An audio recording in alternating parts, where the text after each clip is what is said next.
Nossa palavra hoje está em 1 Reis, capítulo 19.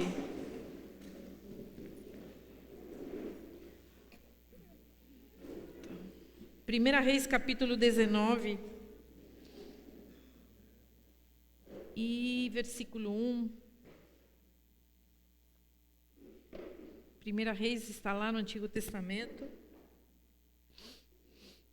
Uma passagem de alguns bastante conhecida, daqueles leitores da Bíblia. É uma palavra que já várias vezes até temos pregado sobre a mesma palavra, né?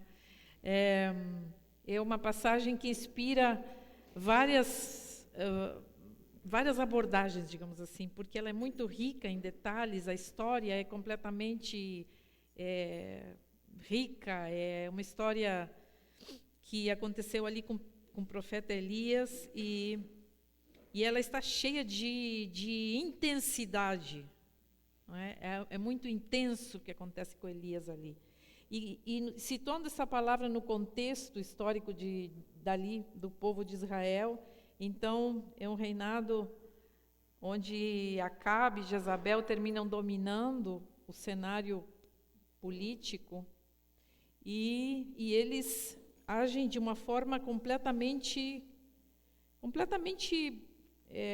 livre da vontade de Deus, ou seja, eles começaram a deixar Deus de lado, ouvir a voz de Deus para seguir os seus próprios caminhos e aquilo que eles entendiam que era bom, só que tudo que eles faziam era contrário aos princípios, às leis de Deus sobre aquele povo. Então, Elias é levantado como um profeta naquele momento histórico de Israel.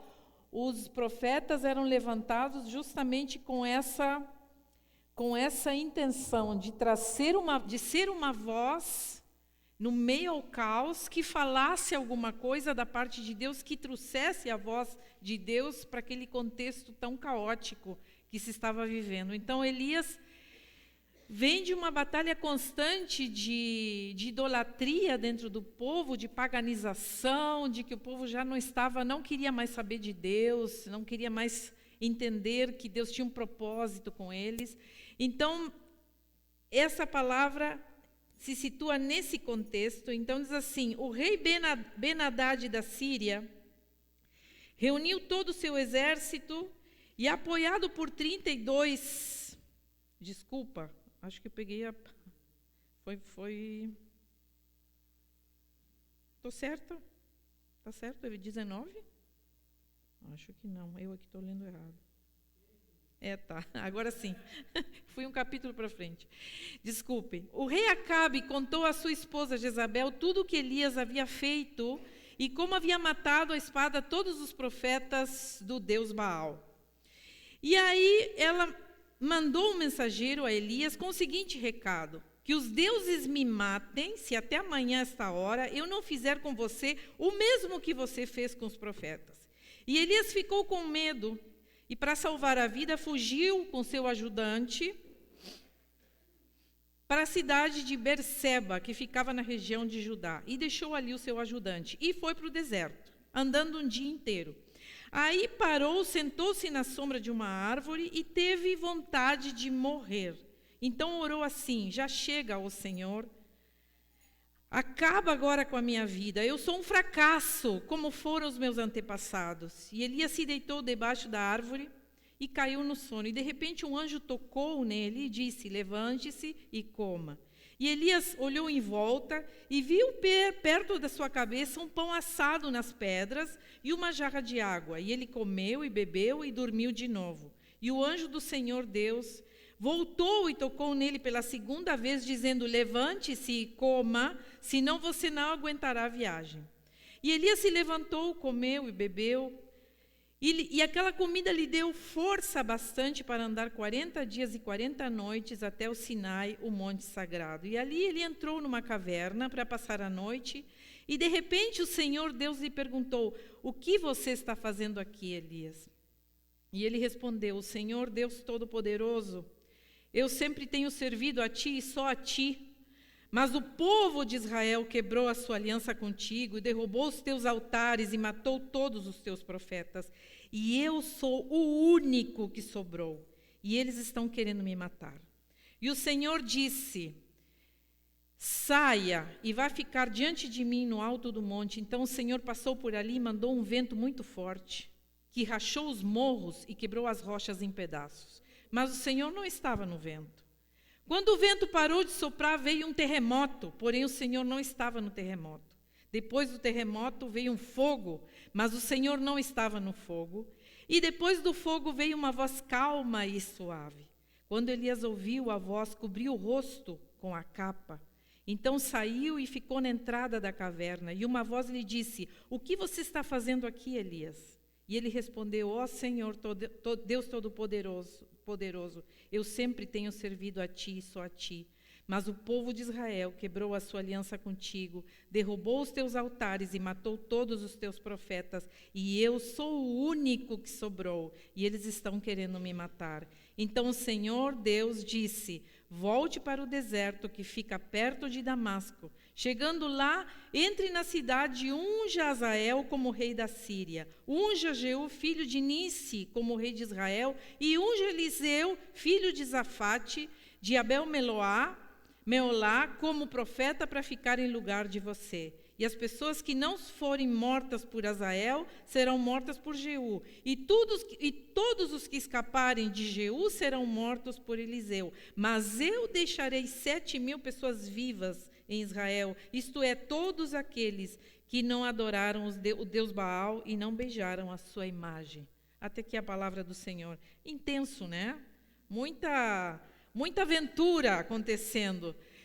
Mas o fato que a palavra nos traz é que Elias, e essa é a pergunta que toma nome essa mensagem nessa noite: o que fazes aqui?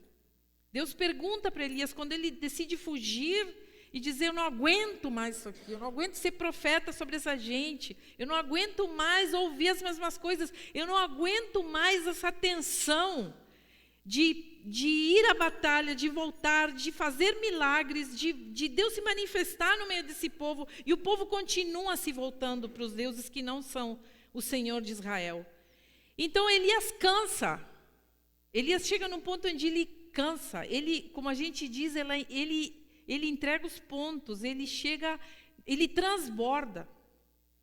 Ele não aguenta mais, e a única vontade que ele teve de fugir, e realmente ele foi ameaçado de morte, dizer: eu vou ter que ir embora. E mesmo fazendo aquele monte de milagres que Elias tinha feito, ele sente medo de morrer e foge ao deserto. Então ali ele simplesmente tem um encontro com um anjo que lhe dá uma comida, um super alimento, que ele consegue ficar mais para uma longa jornada de muitos dias e muitas noites caminhando no deserto.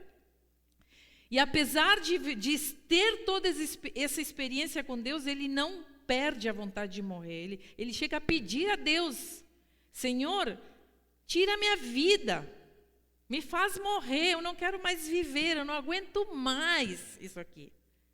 Eu não sou melhor que os meus antepassados, eu sou um fracasso. Ele diz com todas as palavras: eu sou um fracasso.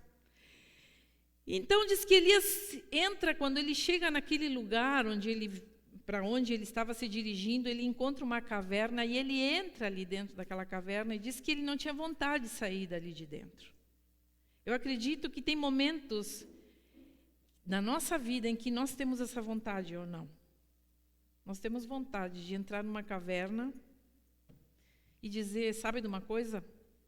Eu não vou sair mais daqui. Chega, cansei. E essa caverna pode ter muitos nomes. Pode ser a nossa casa, pode ser o nosso trabalho, pode ser a nossa cama, pode ser um relacionamento. Nós nos refugiamos em coisas que nos dão alguma esperança de quietude, de paz para a nossa vida, porque nós não aguentamos mais o que estamos vivendo. E isso é tão intenso que nem nossa família é motivo da nossa alegria. Nem com as pessoas que nós amamos, que são os mais próximos, a nossa família, nós conseguimos ficar alegres no meio da nossa família. Ao contrário, às vezes a nossa família é a fonte de toda essa angústia que nós estamos vivendo. Mas é interessante, quando nós olhamos para nós, seres humanos, nós vemos que lugares escuros nem sempre são escuros. Diz que ali Elias estava na caverna, naquele lugar escuro, mas é interessante ver que nem sempre os lugares escuros são escuros. Com algumas pessoas, esses lugares podem ser lugares de muita luz. Eu diria até que de holofotes, né? Nós vemos aí, agora, faz 2 semanas, começou a rodar o filme do Elvis Presley, né, no cinema. Não sei se alguns já tiveram oportunidade de ir lá olhar, mas eu nunca tinha parado para olhar, ou seja, sabia por cima a vida do Elvis, mas nunca tinha parado para ver os detalhes da sua vida. E no final da sua vida, depois de toda aquela fama, de todo aquele esplendor de dinheiro, milionário, uma vida que ele sempre tinha sonhado para si e para sua família, ele chega no final da sua vida sentindo-se um fracasso e completamente deprimido. No meio de holofotes, ele transborda em meio aos shows, né? De tristeza, de angústia, de depressão, de desespero, enfim, de cansaço daquela vida. Então, os lugares escuros nem sempre são tão escuros, eles podem ser muito, muito brilhantes, muito sucesso, entre aspas. Mas Elias estava vivendo, ao mesmo tempo, um grande sucesso, porque a mão de Deus nunca se afastou dele, e ele sempre teve o respaldo de Deus, mas, ao mesmo tempo, ele diz assim, eu sou o único que sobrou, Deus. Não tem como seguir vivendo, porque de todos os profetas que eram meus amigos, meus companheiros, eu fui o único que sobrou. E a sensação que Elias tem nesse momento dessas palavras é de pura solidão, de quem está preso ao passado. Elias, na verdade, se sente sozinho. E eu me pergunto, quando leio essa passagem, do que Elias sentia falta nesse momento? Do que ele estava sentindo? Porque é óbvio que ele olha para trás quando ele diz, eu fui o único que sobrou. Do que Elias sentia falta? Com qual momento da sua vida Elias estava comparando o momento atual? E eu queria que nessa noite nós tomássemos esse ponto, esse lugar da caverna, como aquele lugar onde a gente tenta se esconder muitas vezes do mundo por situações que às vezes fogem do nosso controle. Porque o fato é que a vida nos coloca em situações que a gente nem sempre gostaria de estar. E a gente tenta buscar saídas e também não as consegue. É uma mistura de ansiedade e depressão. Nós vamos vivendo um dia com muita ansiedade, outro dia com muita depressão. Porque se olhamos para ele, vemos que quando a pessoa começa a acumular situações traumáticas, situações de dor, situações de desespero, de frustração, de rompimento, sem conseguir refletir ou trabalhar isso na medida em que as coisas vão chegando, a pessoa vai acumulando, ela vai indo, levando aquela situação, até que chega uma hora que ela fica cheia, ela fica cansada, ela transborda. Então, ela não consegue atribuir significado a nada mais faz sentido. E a pessoa perde a vontade de investir em coisas na sua própria vida, em coisas novas, em coisas para ela. Ela perde a vontade de se relacionar, ela perde a vontade de crescer profissionalmente. A pessoa perde a vontade de orar. A pessoa perde a vontade de estar inserido numa igreja, numa comunidade, onde ele recebe a força para continuar vivo e para continuar motivado.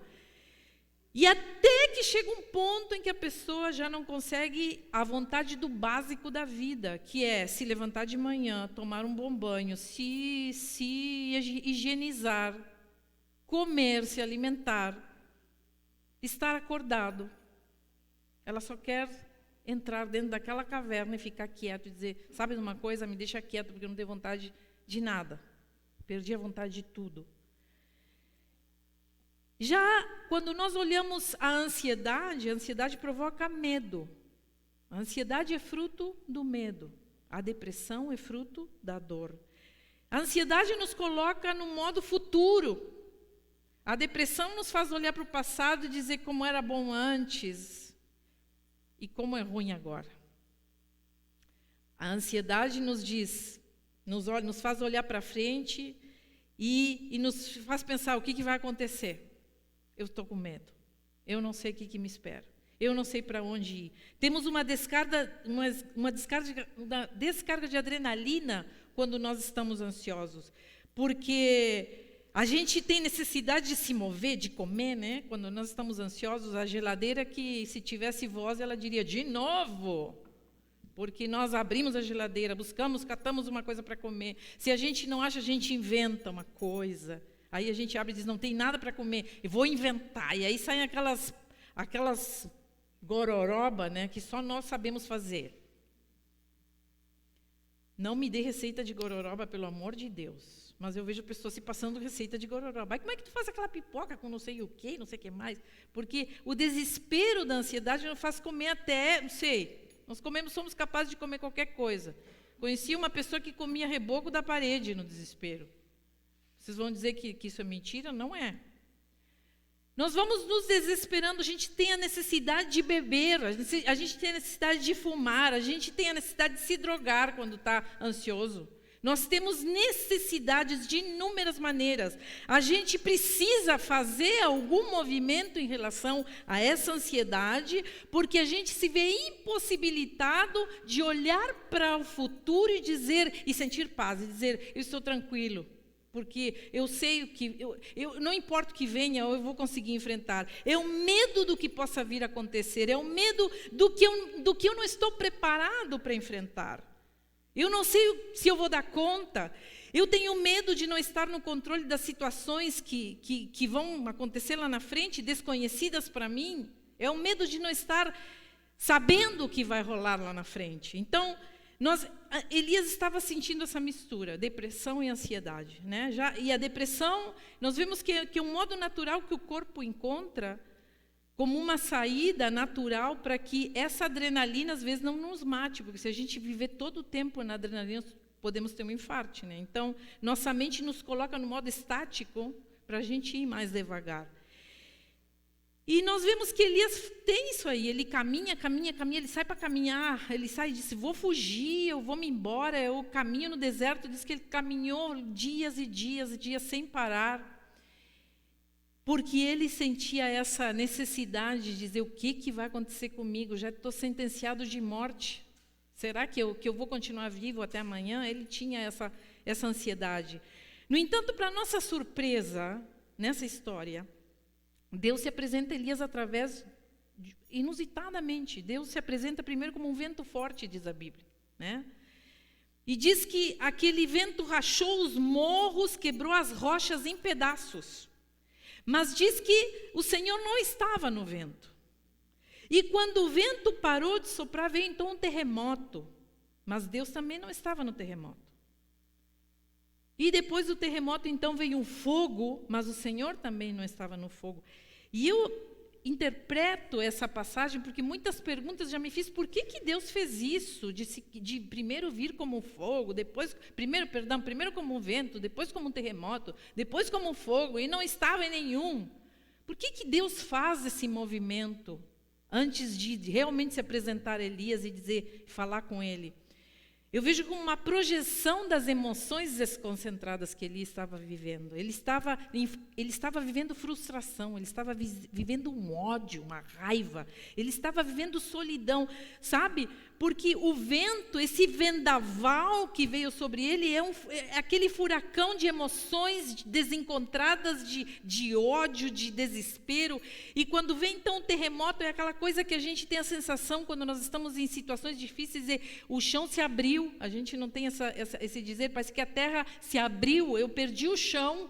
A gente diz, né? Eu perdi meu chão, quando nós estamos desesperados. E o fogo representa aquela raiva que a gente tem da vida, né? A raiva nos dá azia, nos dá fogo no estômago. A raiva nos dá palpitação, nós ficamos possessos de raiva e tudo queima dentro de nós. Nós ficamos até vermelhos com o nosso rosto. Pode ver uma pessoa que está com raiva, ela fica vermelha, ela fica com o olho vermelho. Porque a raiva é fogo. No entanto, diz que Deus não estava em nenhum dessas manifestações. Mas Deus encontrou esse jeito para tentar dizer a Elias que ele entendia o que ele estava passando. Eu entendo que tu tem um vento dentro de ti, que tu tem um terremoto, que tu tem um fogo dentro de ti. Eu te entendo. Eu sei como tu está se sentindo. Foi um jeito humanizado de Deus chegar perto daquele homem em completa escuridão. Mas então diz que veio uma voz calma e suave que fez com que Elias saísse da caverna.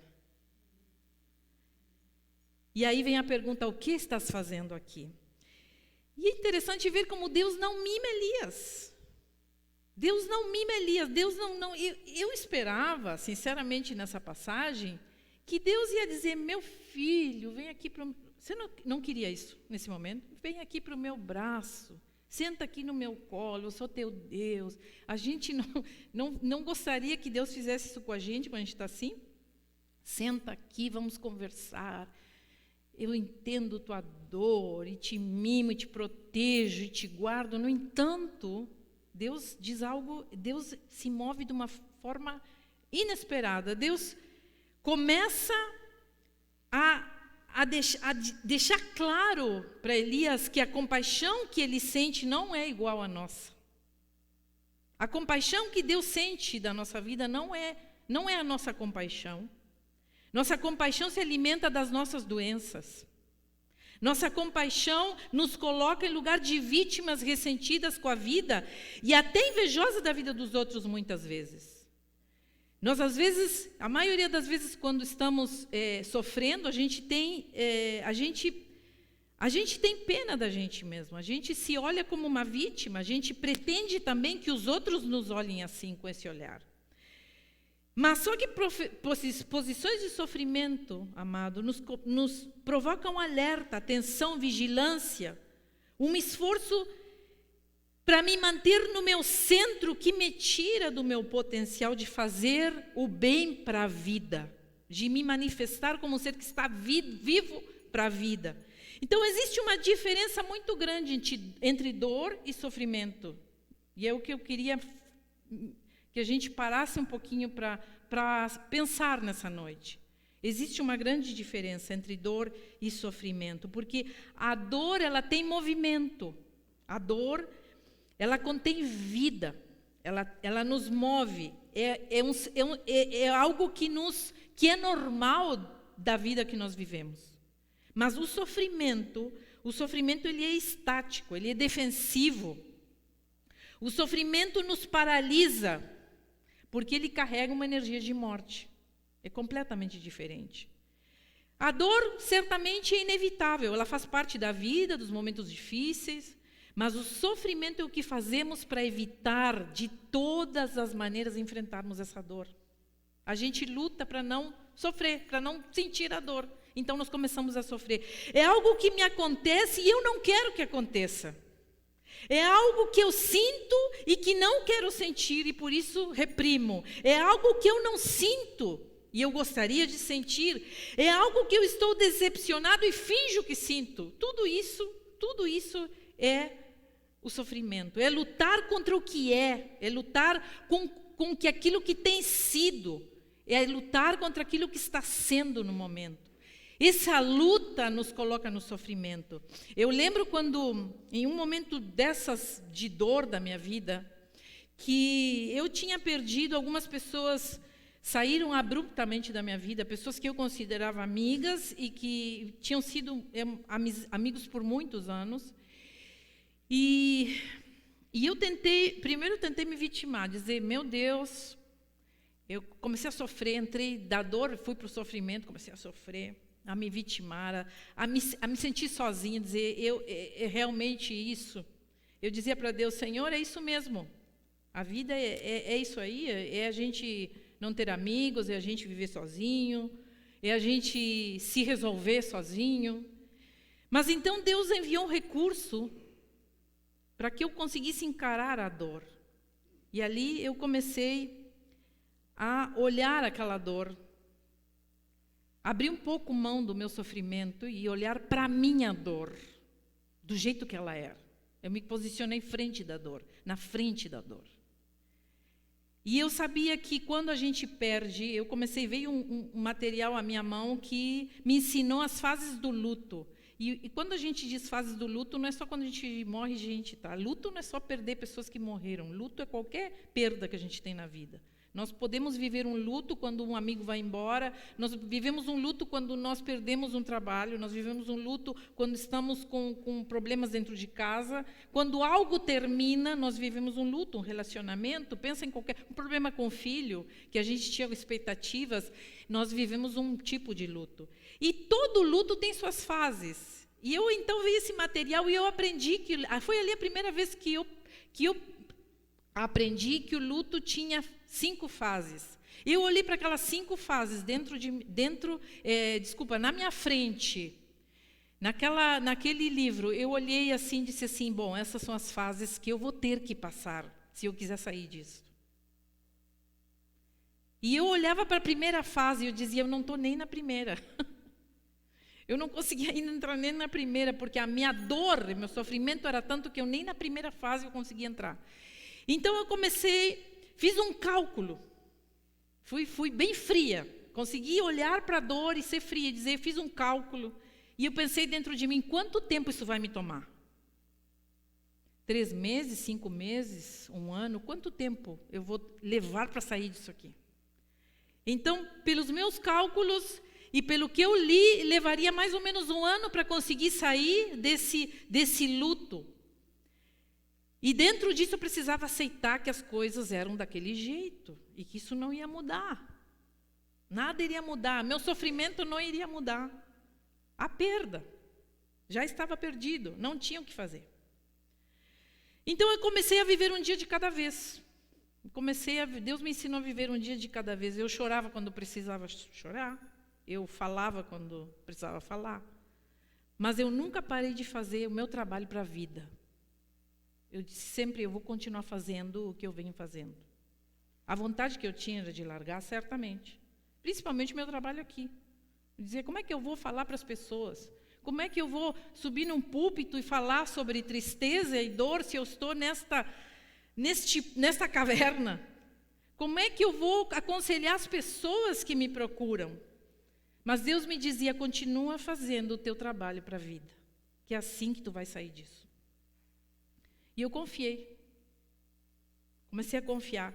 E é interessante, realmente, eu estive 1 ano de luto.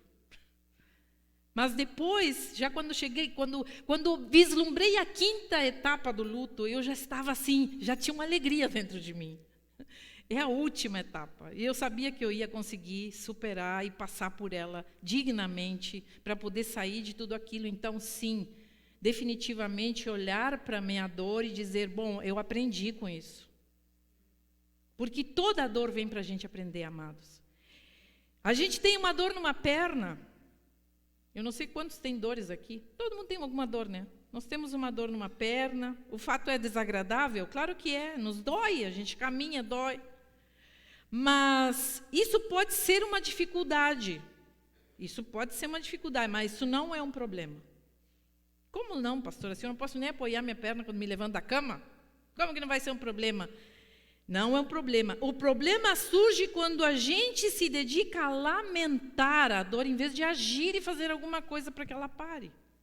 Então a gente fica todos os dias: ai, que dor. E a pessoa diz: vai no médico. Ah, sim, eu vou ir depois. Aí outro dia: ai, minha perna, tu não sabe. E a pessoa só fala daquela perna. Conhece pessoas assim ou você é uma pessoa assim? Nós temos prazer em falar do que nos dói. A gente tem um prazer mórbido de falar das nossas dores, como se isso fosse uma coisa legal. A gente entra no modo queixa e a gente, vai. Eu conheço aliás, uma pessoa bem conhecida nossa, da época que a gente estudava no seminário. O casal era um casal amigo que casaram junto conosco, praticamente na mesma época. Só que esse casamento fracassou e esse rapaz terminou traindo essa mulher e ele decidiu se separar. Ele queria dar um término naquele relacionamento. E ela nunca aceitou. Eu não vou aceitar, tu vai seguir sendo sempre o meu marido, porque não é isso que eu quero. Ele dizia: não, mas já não tem mais esse relacionamento para dar. E ele foi embora e nunca mais voltou. Mas ela passou 20 anos, já fazem 20 anos que ele se separou, e ela segue esperando que ele volte. Então, outro dia eu fui ver o perfil dela, e o perfil dela diz assim, fulana de tal, com um sobrenome do marido ainda, e já estão separados no papel, fulana de tal, esposa de fulano de tal, assim ela se declara no perfil, e o homem já está casado com outra.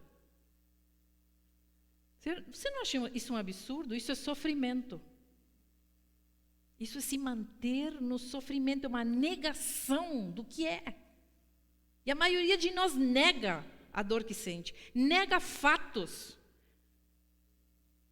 Não sei até quando nós vamos quando a gente vai acordar e dizer, como Elias fez, eu quero morrer, eu quero fazer alguma coisa, mas eu não consigo mais ficar do jeito que está. Então nós podemos entender que existe um antídoto para a dor. Será que existe um antídoto para a gente não sentir dor? Não, não existe. A dor é dessa vida, nós vamos sofrer, nós vamos sentir dor. Mas sim existe um antídoto para o sofrimento. Para o sofrimento, sim, nós podemos evitar. A dor não podemos evitar. A dor de que uma pessoa vai embora, a dor de que uma coisa termine, a dor de fracassar em algumas áreas, a dor das perdas, a dor da doença. Mas o sofrimento nós podemos evitar. Nós como, pastor? Não tem como. Nós podemos, justamente essa intervenção divina na vida de Elias vinha para fazê-lo entender que ele poderia estar doendo, mas ele não poderia entrar no sofrimento. Deus não se compadece do sofrimento, ele se compadece da dor de Elias. E o primeiro passo que nós damos para então encarar a dor, né, é abraçar a dor. Esse é o primeiro passo. Você está sofrendo?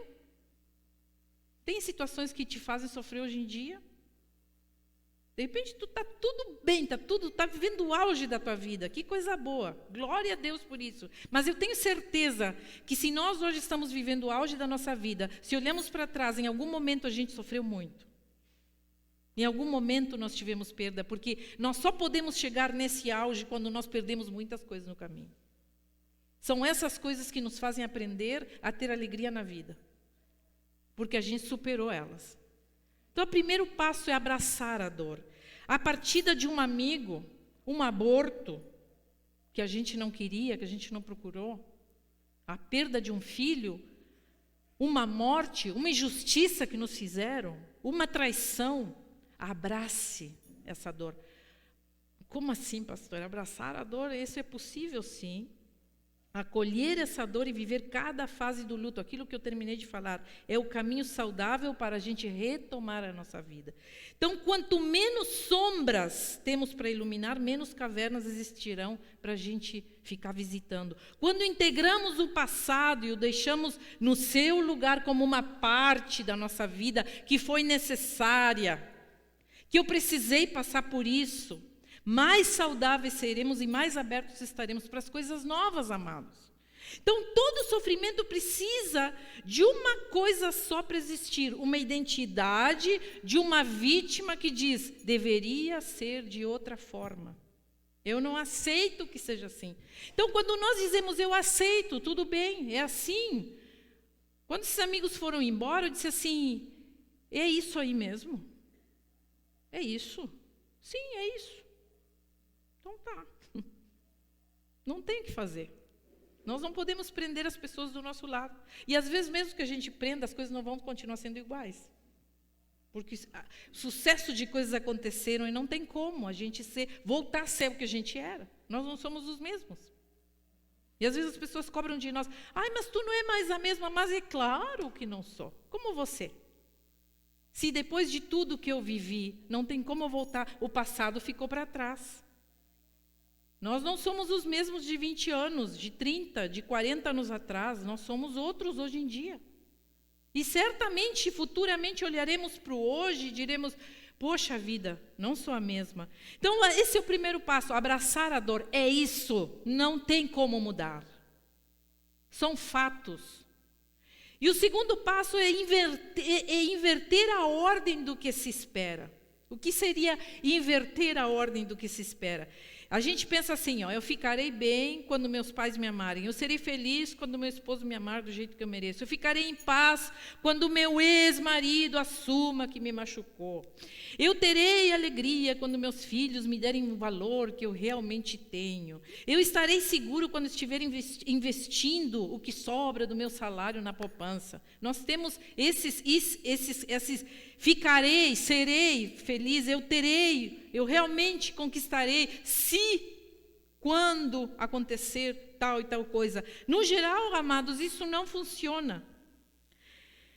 E funciona quando a gente faz ao contrário. A gente ama os nossos pais como eles são, do jeito que eles são. Eu decido amar eles e não espero que eles mudem.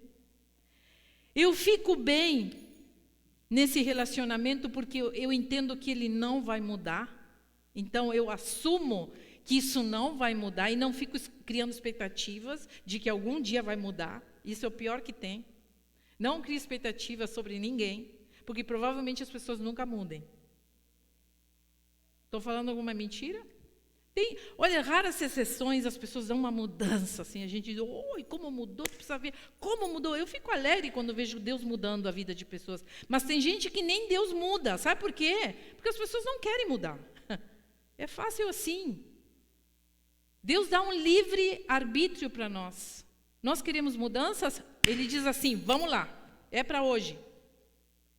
Tu quer mudar? Deus diz assim para ti, vamos lá, estou aqui, ó, com tudo pronto. Para essas mudanças. Mas quando a gente diz, eu não quero. E sabe como a gente diz, eu não quero? Às vezes não é assim, eu não quero mudar. A gente diz, eu não consigo. Por trás de todo eu não consigo, tem eu não quero mudar. Porque quem quer mudar, muda. Amém? Quem quer mudar, muda. Quem quer mudar, dá um jeito. Então, se tu tens uma pessoa do teu lado que diz assim, eu não consigo, a primeira coisa que tu tem que dizer, para de me enrolar. Conseguir se consegue. Chega de me enrolar. Que fácil. Ai, mas é tão difícil, pastora, porque eu tenho que... Porque pensa o quê, criatura? Quem quer mudar, muda.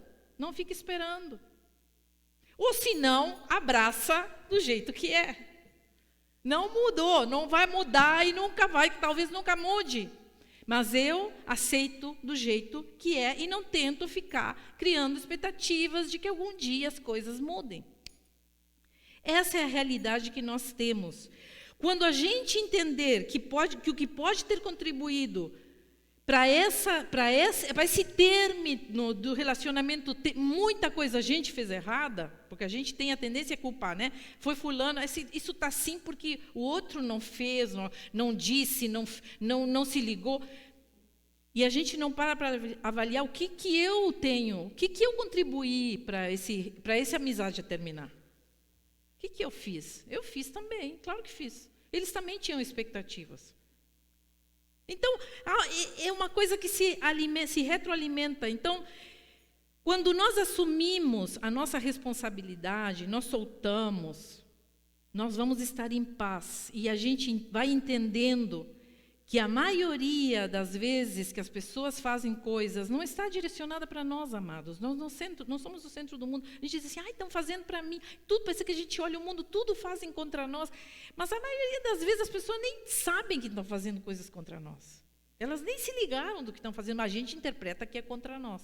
Porque a gente já está no modo sofrimento.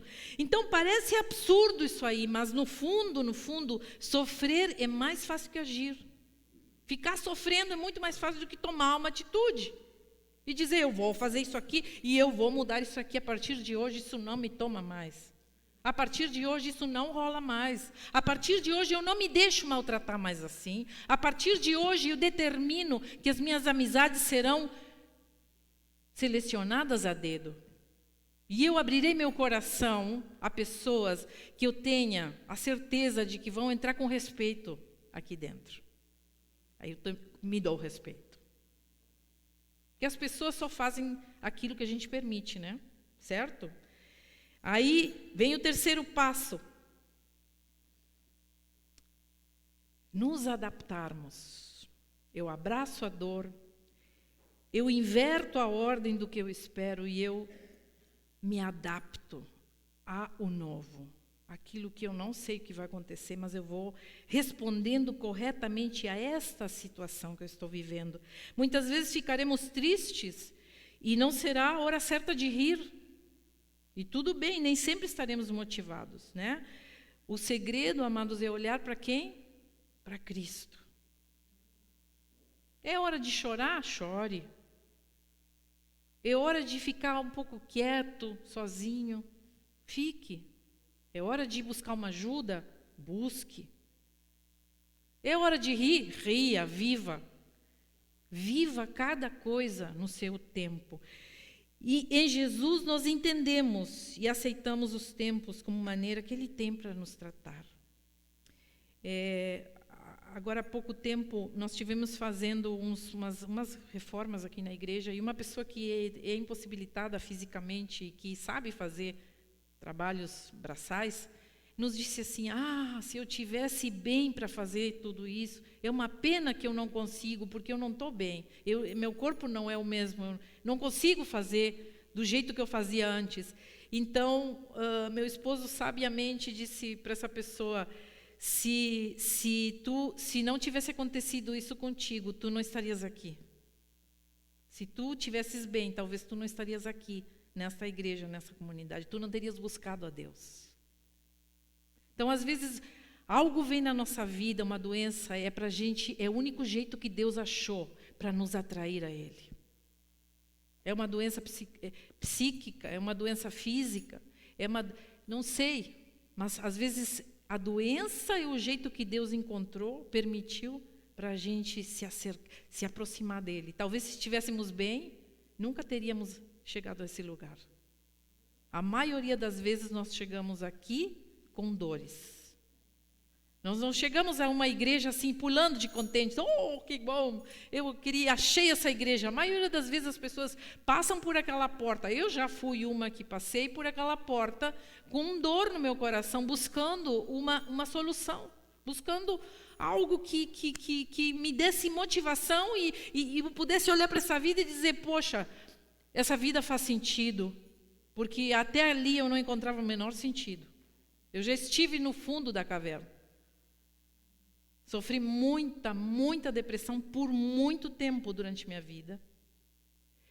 E eu posso dizer que no momento em que eu entendi que o motivo da minha vida era servir a Deus e que Deus tinha um propósito com minha vida, então daí eu disse: eu não sofro mais porque minha vida tem um motivo para ser. E cada vez que eu tento, ou que vem alguma coisa que me atire lá no passado, eu digo assim: isso não me pega mais. Eu tenho motivo para viver e eu vou seguir vivendo por esse motivo. Amados, cuidado. Cuidado com as decisões que nós tomamos nesse momento difícil. Eu não sei quantos estão passando por dificuldades nessa noite. Certamente, se o Senhor me deu essa palavra, é porque tem pessoas aqui que estão vivendo situações assim. Então eu tenho algumas coisas para te dizer nessa noite, enquanto o grupo de louvor vem passando. Nós queremos ministrar nessa noite a tua vida. Cuidado com as decisões que tu tomas nessa fase de dor. Não sejamos impulsivos, porque geralmente a dor não é a melhor conselheira para a gente tomar decisões que vão mudar a nossa vida. Cuidado. Busquemos conselho, busquemos ajuda. Temos a tendência a ouvir uma mensagem deste tipo e nos questionar, né? Dizer assim: pastora, mas eu não sou Elias, olha só Elias, né? Era um profeta, ele foi um dos maiores profetas da Bíblia, ele falava diretamente com Deus, ele era um cara escolhido por Deus, ele mandava cair fogo do céu e caía, ele mandava cair água, caía água, ele mandava chover, chovia. Elias dizia que ia haver fome e havia fome. E a gente diz assim: comigo Deus não fala desse jeito. Mas eu não tenho aquele superalimento que o anjo deu para Elias. E eu penso que Elias diria a mesma coisa de nós. Elias diria: mas eu não tenho o Espírito de Deus como vocês têm. porque o Espírito de Deus não morava, o Espírito Santo não tinha vindo ainda. O Espírito Santo só veio depois que Jesus subiu aos céus. E nos deu essa promessa: eu estarei com vocês até o final dos tempos.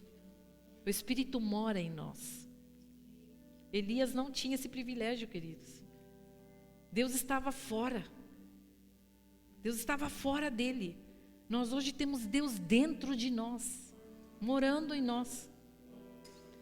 Elias talvez diria: ah, mas vocês não têm todas as leis num país livre, democrático, que governem, que o básico é garantido. Porque a gente, claro, a gente diz: ah, mas é tanta injustiça, mas não dá nem para comparar com o tempo de Elias.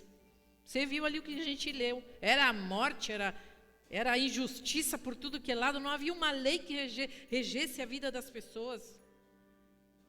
Então, até quando a gente vai querer ficar dando desculpas para isso, amado? Sabe? Sofrimento é algo que não foi criado, não foi feito para a gente viver. Deus não criou isso aí. Eu queria que nessa noite, nós gostaríamos de ministrar algumas pessoas que estão, e eu quero que a gente feche os nossos olhos. Vamos fechar os nossos olhos aí onde nós estamos. Vamos pedir que o Espírito Santo nos fale nessa noite.